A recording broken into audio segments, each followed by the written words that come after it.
Hey guys, how's it going? Brandon here. Welcome back to some more PPL. We hope you guys enjoyed our week off. Some things have been going on, and me and Trog are here to bring you everything that's been going on. Hey everyone, I'm back again, and we managed to go 2 weeks in a row to actually work hard together for once. So hooray for that, and let's go over this really exciting week. Hope you all had a good bye week to have some R&R and really enjoyed seeing PPL getting uploaded again. Yeah, finally some people uploading.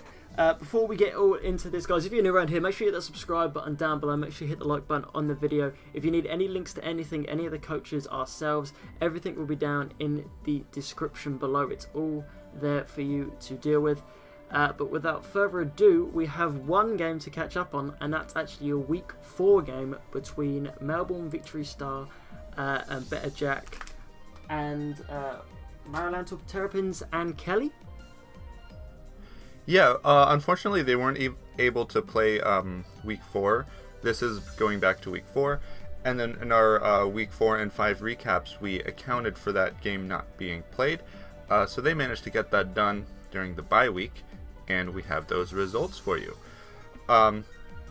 Kelly bringing Darmanitan, Greninja, Fortress, Kyurem Black, Mew, and Zapdos, a very scary squad, where Better Jack brought Heatran, Heliolisk, Latios, Lantern, Tauros, and Silvally, which was a fairy type this week. Looking at the game, like we said, with the bye week coming up, they obviously now had the opportunity to play the game. And looking at the league table for this, we said this in the last video we did, that the result of this game is absolutely massive, because it could prevail either one skyrocket up the table because of how close it was, and the fact that they had that game in hand really gave the opportunity. Looking at both teams off the bat, both very scary. It was interesting to see Better Jack being the Silvally Fairy, though, in my opinion. It was a perfect switch in for the Kyurem Black, because a Dragon Claw would have otherwise done some serious damage and then been able to take any hit, and it was a rest talk set, so it would have been able to heal up the damage and do some serious work with the multi-attack against it. So I thought that was a really solid set. Kelly said in his commentary that it was under-prepped for, which is why it was such a problem for him, obviously. Meanwhile, he over-prepped for the Sun, which, as you can see, was not brought. Ninetales and Victory Bell together have been doing so much work, but not this game. He brought a different kind of scary squad instead. Yeah, like the Helios was around picking up 2 kills, and the Tauros, again, one that we said beginning on, hoping to do some work, was also managed to pick up 2 kills, unfortunately dying. But this was a real nail biter of a game. It come down literally to the last turn on a crit could have changed it, or anything like that. It was literally they had to end up playing up on Showdown, so he was able to watch it, and it was literally 1v1 down to the end of the Heliolisk, I think, versus was it the Zapdos? Greninja at the end. Was it Greninja? Okay. Kelly did have to bring a Scarf Greninja to beat the Sun if it was brought, so he did have to play some U-turn switching shenanigans to make sure that he got in a good position at the end there, and unfortunately it had to come down to getting a couple flinches to win, or like you said, a crit. But yeah, at the end he just wasn't able to KO the Heliolisk, which of course OHKO'd with a Thunderbolt. That's both players played extremely well. Darmanitan picking up 3 kills as well, so that put in the finest of work for Kelly. It did come down to a 1-0 win to Better Jack, like we said. So it did affect the league table, but that was our week 4 game finally recapped. So when we have a look at the table at the end, it will be every team now has played all their 6 games, so it'll be an up-to-date and valid league table. Without further ado, should we move on to week 6? Yeah, so week 6, a lot of really exciting matches that we were anticipating, talked a lot about that. And the very first of which, we have Shoddy and Bayern Munich versus Polymac and West Coast Wingles. Shoddy brought Mega Charizard X, Jirachi, Tapu Fini, Rotom, Zoroark, and one other mon that I kind of forget. Which one was it? What was it, 6 mon? Superior. What's that? Superior? Oh. Superior. All right. And Polymac brought Thunderous T, Mienshao, Donphan, Garchomp, Toxapex, and Mega Scizor.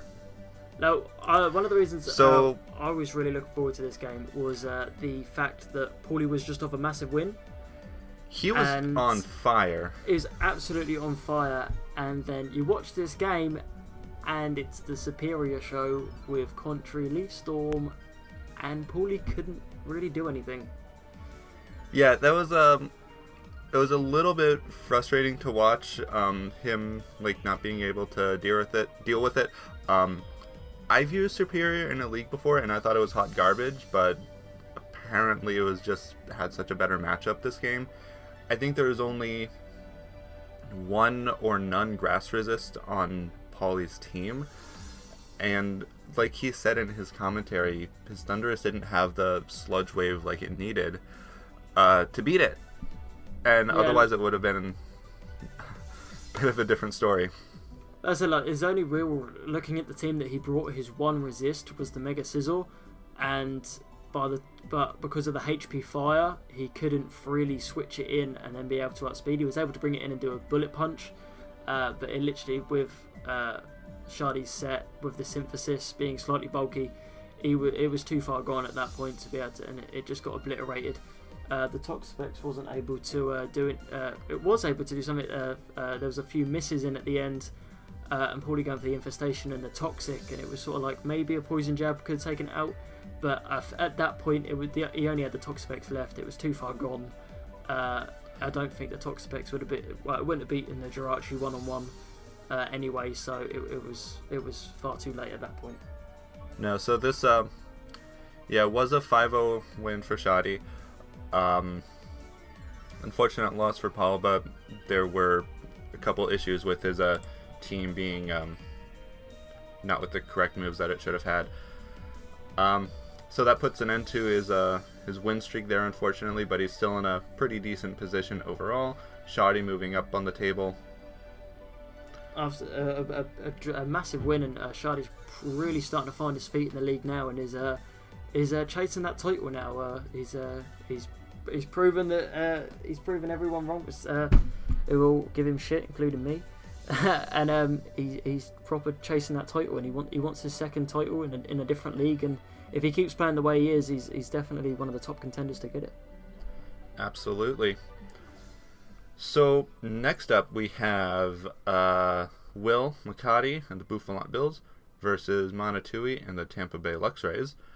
Will brought Nihilego, Mega Pinsir, Skarmory, Shaman, Zygarde 10%, the Good Dog, and Delphox. And Monatui brought Victini, Hydreigon, Swampert, Hawlucha, Gliscor, and Cofagrigus. Now this ended up being a 2-0 win to Mono after a very close game, after things that happened and certain plays were made. It was the Victini show, as you can see from the graphics on the screen. Victini picking up all 6 kills, which is the first time that's happened in D1 this season, as far as I'm aware of. One Pokemon picking up all 6 wins. It wasn't a sweep. It was back and forth between different things. As you can see, it was a 2-0, but Victini being able to take out Mons here and there.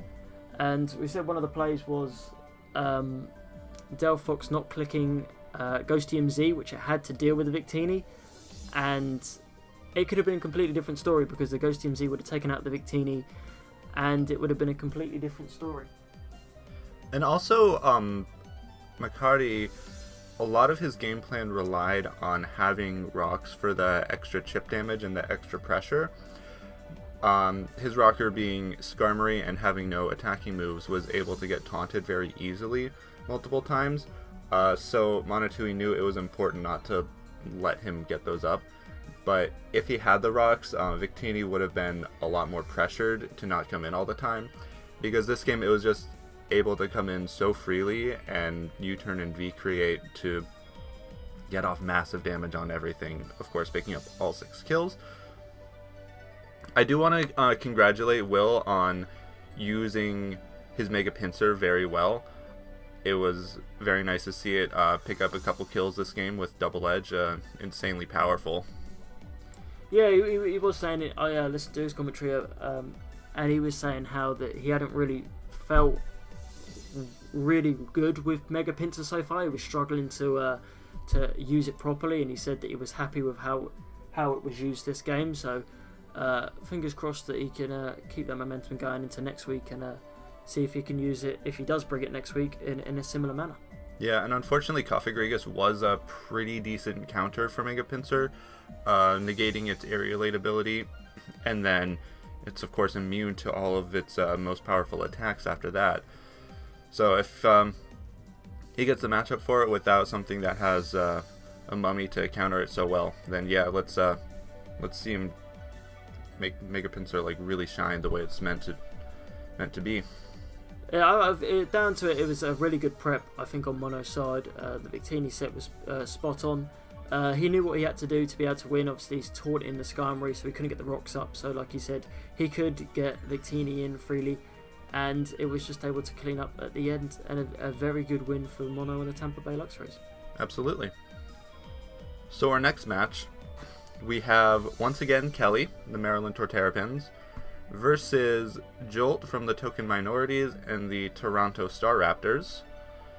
This time around, Kelly brought Kyurem Black, Greninja, Comfy, Zapdos, Darmanitan, and Fortress. Of course, he's only got an 8-mon draft, so a lot of his teams look nearly identical. And Jolt brought Mega Slowbro, Clefable, Thundurus, Diggersby, Keldeo, and Drapion.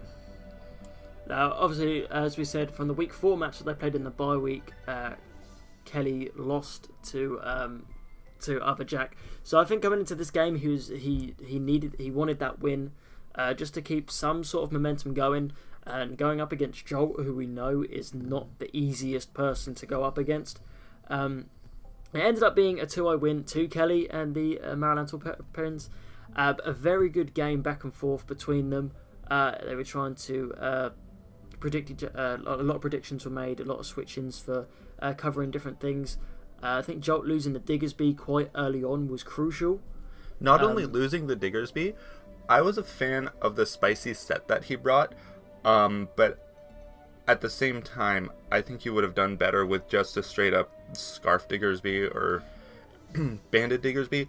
I know he had his reasons, like if he had that opportunity to set up the agility, it would have done some massive damage, but like I think it was the Suicune that wasn't brought really threw him off, and if he was able to just, get a lot of really fast U-turns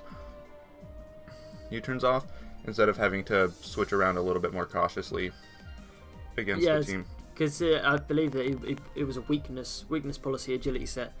I agree. I feel like a Scarfed would have helped a bit more with the U-turns, and some Earthquakes. It would have dealt with the Darmanitan well, and if it was able to outspeed the Greninja at all. But in the end, Kyurem Black come through with the Bolt. It was just Bolt Strike and everything. After the Diggersby went, it was literally able to just sit there and click Bolt Strike, and even on a Thundurus, it was doing a load of damage. Super effective against the Mega Slowbro and the Keldeo. Drapion was Kyurem Black really tore through his team, picking up 3 kills this game, going 3-1. Yeah, like Bolt Strike, and then the Iron Head, which I don't believe it was revealed too early in the game, but because of how well it dealt with Clefable, Jolt just knew, like, oh, there's an Iron Head incoming, and at this range I can't live it.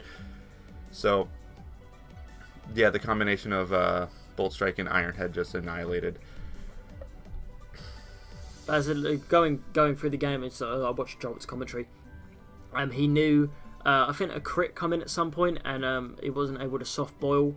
Or he did soft boil, but he was still in range, like you said, from the Iron Head. It hadn't been revealed, but he knew, being the trainer battler he is, that he knew that it was there. So he had to play cautiously around that. So it does show how one turn can change it, because if he was able to soft boil up, he would have been able to do something with the Clefable against the Kyurem Black, because he would have been able to live an Iron Head. But it just shows that one thing can change your game plan completely, and he's having to switch around. I want to say a good shout out to Drapion as well. I think Drapion did really well in this battle in terms of taking hits and being a wall to certain things. Actually showing off its natural bulk really well. Yeah, it's sometimes considered a bit of an underrated mon, but it can, take someone by surprise and just do a lot of work in a particular game. So, like I said, it did end up being a 2-0 win to Kelly. Both players played really well this game. I think Joel, even being on the back foot, played really well this game. Maybe a different Diggersby set could have done a different outcome, but that's 2020. And at the end of the day, they're both fantastic battlers, and it's going to be interesting to see how they do next week. Yeah. So let's move on to our next game. We have Colton and the Canberry Toucannons versus Baby Eric and the Seattle Onyx. Colton brought Celesteela, Hitmonchan, Latias, Primarina, Terrakion, and Leavanny, while Eric brought Landorus Therian, Mega Alakazam, Raikou, Cobalion, Tentacruel, and Audino.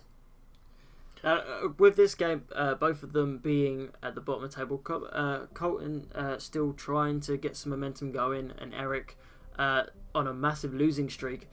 It was interesting to see how these two would collide. I will say that I was very happy to see the Leavanny. For all of you who don't know, it's actually my third favourite Pokemon. I think it's very underrated, so I was really happy to see the Leavanny show up on Colton's side.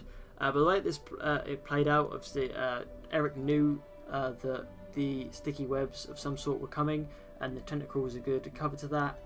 And in the end, it was back and forth for a bit, but Eric knew what he needed to do for Bandy Cobalion to be able to just iron head absolutely everything can destroy. But I actually think it was a speed tie with the Latias, I believe, and he won both of them.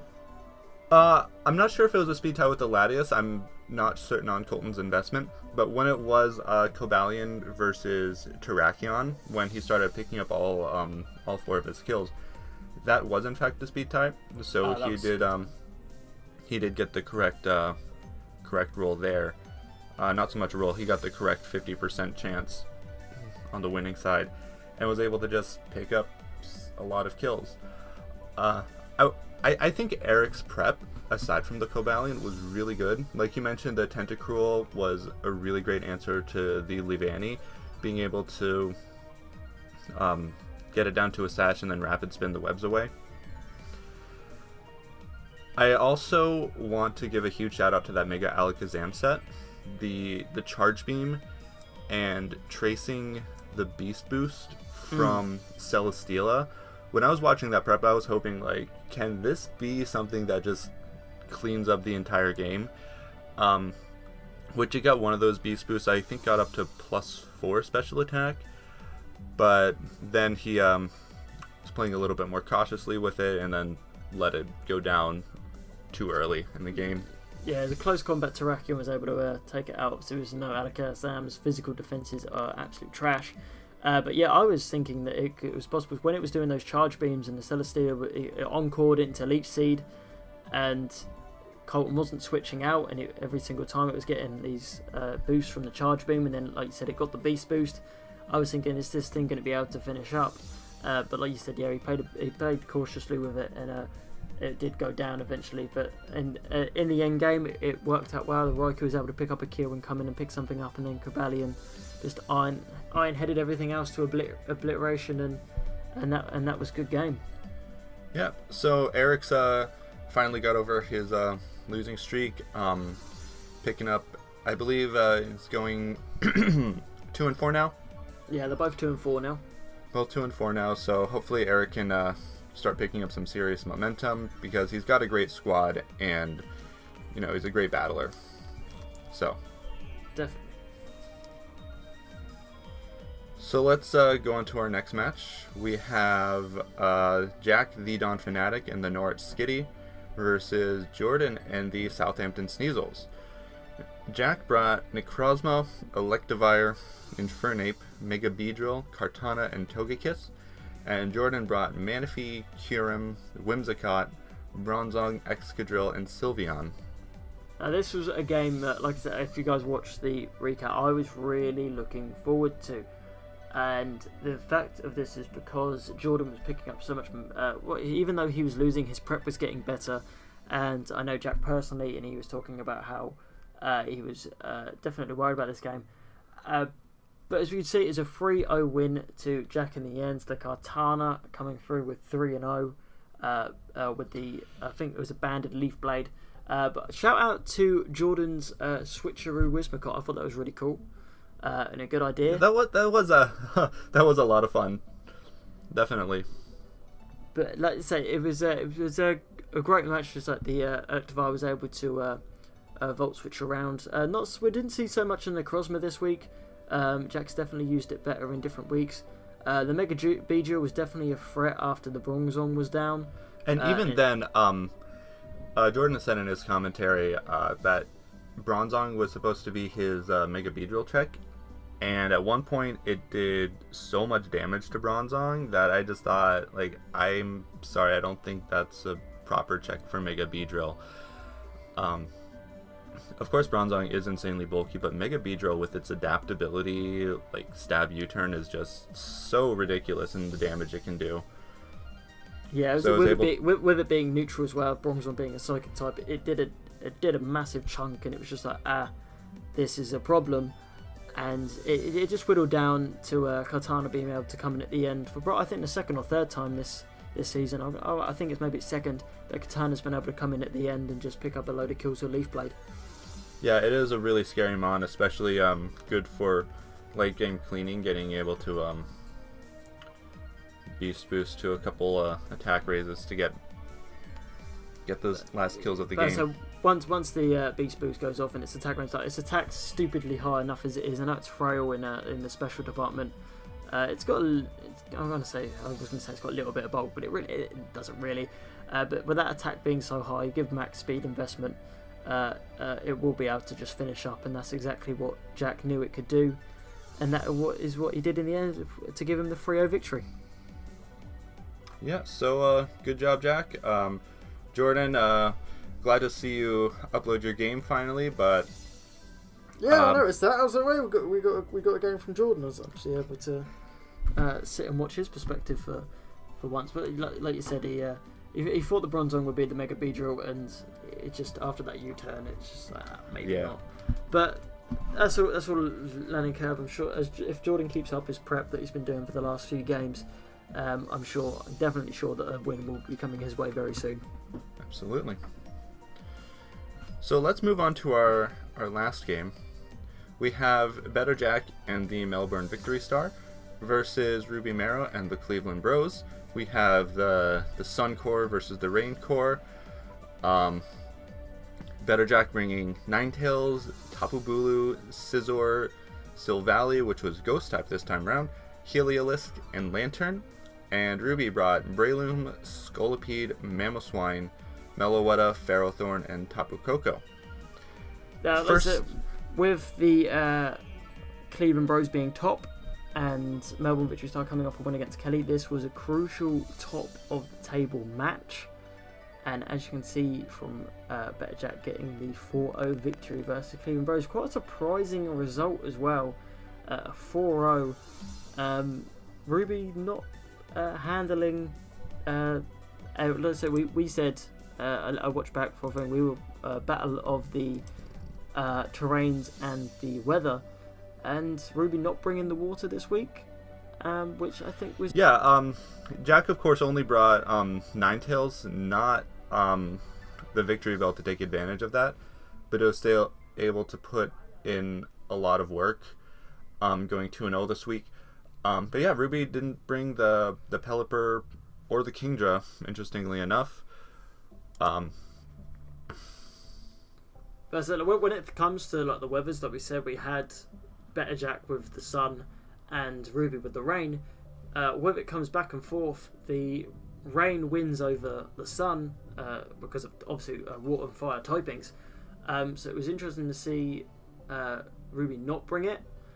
Maybe the Tapu Bulu was a thing, which he did bring, so that might have scared him up. Also, the Heliolisk is there, and Lantern can take advantage of the rain as well, so I can understand why he didn't bring it. Yeah, and Heliolisk does a really great job of, it's being used mostly as a sun sweeper, but with the dry skin ability, it is able to be pretty threatening under the rain. And also, Scizor, while it's been used, of course, on his team, it's got the sun.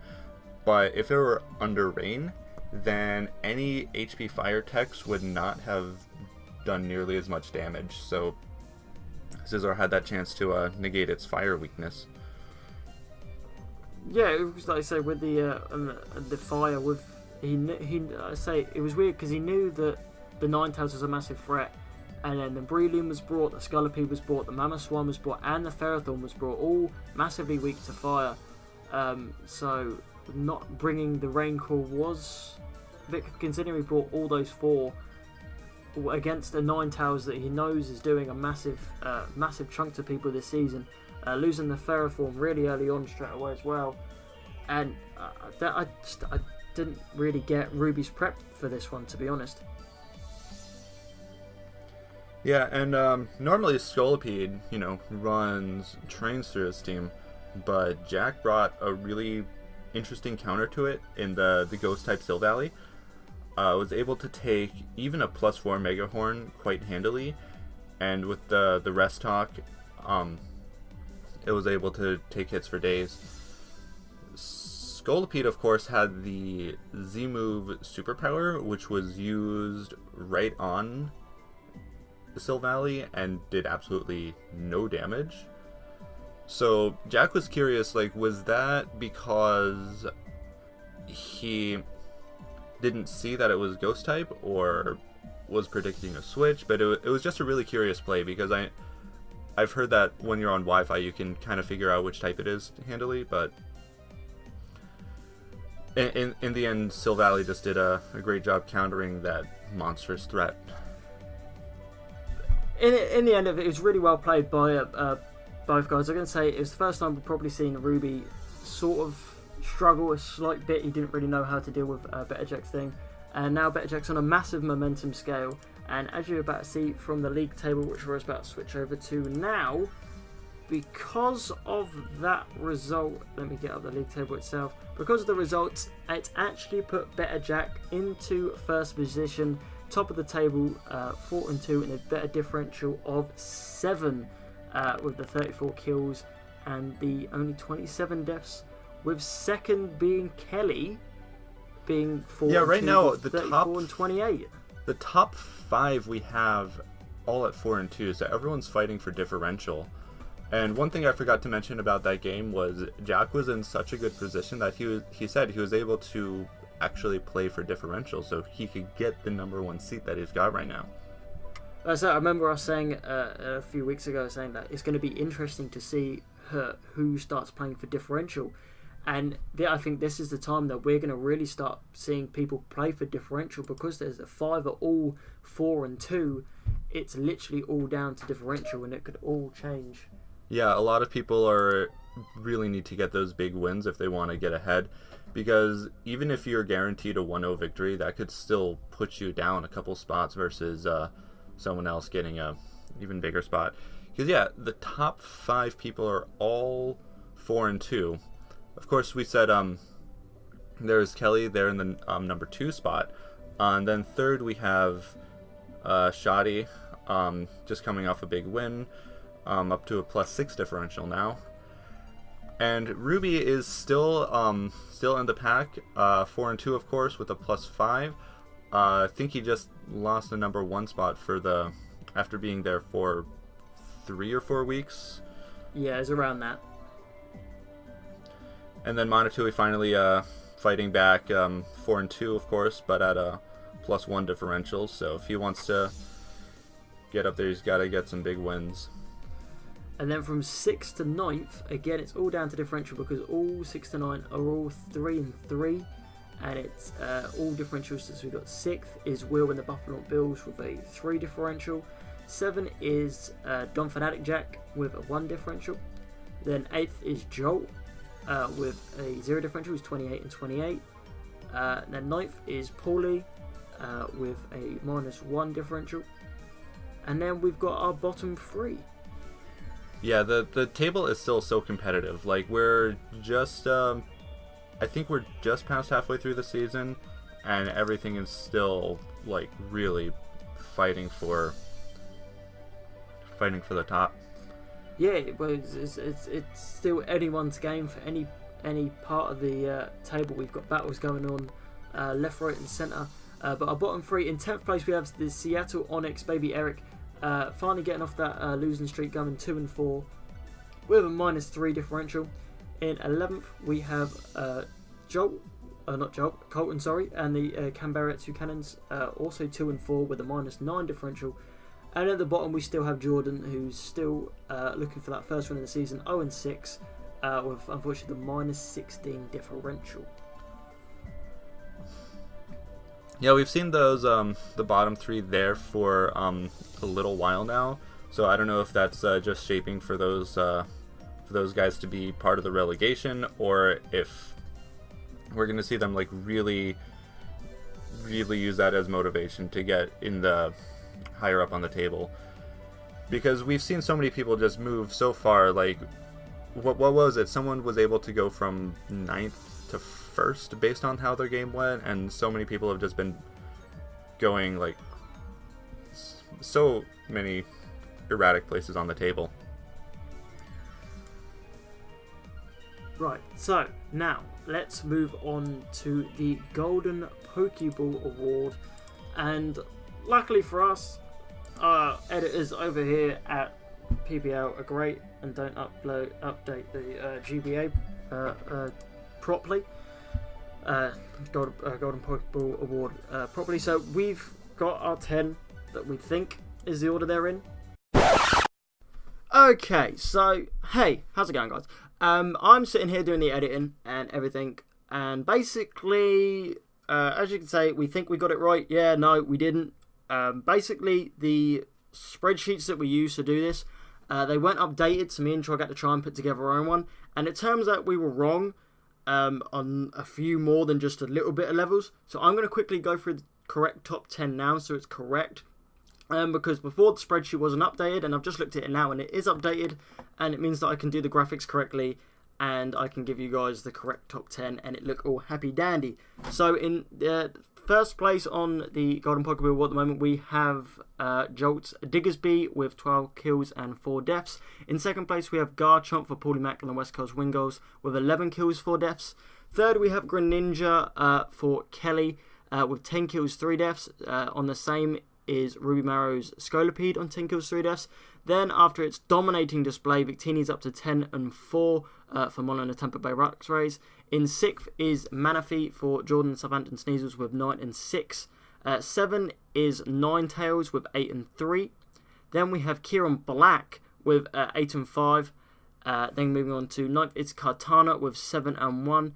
And then also in 7-1 is Mama Swine, who is in 10th. So that is your correct up-to-date top 10. I didn't go over this with Joel, but I just wanted to get it right for you guys. So that is the correct top 10. I'm going to pass you back to me, I think, to do the outro.